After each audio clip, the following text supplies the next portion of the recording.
د نړیوالو او سیمهییزو رسنیو په خپاره شویو راپورونو کې لیکل شوي چې چین په اوږد مهال کې د پامیرونو د راخپلولو په هڅه کې دی چې افغانستان او تاجکستان ته د خطر زنګ ګڼل کیږي. د پامیرونو نیمایي د افغانستان بدخشان په وروستیو برخو کې موقعیت لري چې د نړۍ په بام شهرت لري او نیمایي نوره د تاجکستان سیمه ده. د چین په رسنیو کې د یو چینایي تاریخ پوه چاو پاولو نوې نشر شوي مقاله کې لیکل شوي چې د پامیر سیمه چې افغانستان او تاجکستان کې شتون لري اصلا د چین مالکیت و چې په 19مه پیړۍ کې د چین له لاسه وتلې وه چې دا سیمه دې بیرته چین ته ورکړل شي. د چارو یو شمېر کارپوهان د پامیر په اړه د چین پلانونه د افغانستان لپاره د خطر زنګ ګڼي. دوی وایي ښایي د چین حکومت ووایي چې دا د یو شخص نظر دی او له دې لارې د دې بحث اهمیت راکمولو هڅه وکړي. خو بیجینګ په سویلي چین سمندر کې د یاد سمندر 9 ټاپوګان له خپلو ګاونډیو څخه په دې پلمه نیولي چې دا پخوا د چین مالکیت و، خو د تاریخ په اوږدو کې چین نه و توانېدلی چې تر خپل واک لاندې وساتي.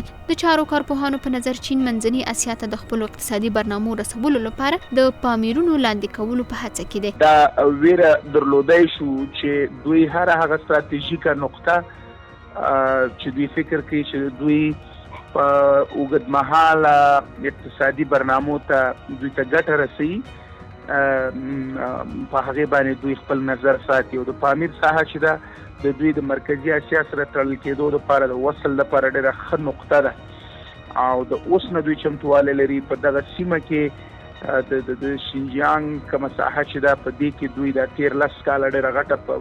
پانګونه کړې ده. د چارو کارپوهان همدا راز وایي چین پامیر ته نږدې اقتصادي پروګرامونه پلي کړي چې دې لړ کې هوایي ډګرونه، صنعتي سیمې او سړکونه راځي او دا چاره یې پامیر ته د خپلو راتلونکو برنامو لپاره کړي چې دا چاره د افغانستان لپاره د خطر زنګ دی. د دې یو دا تاریخي اهمیت دی، دا خپل اقتصادي اهمیت هم لري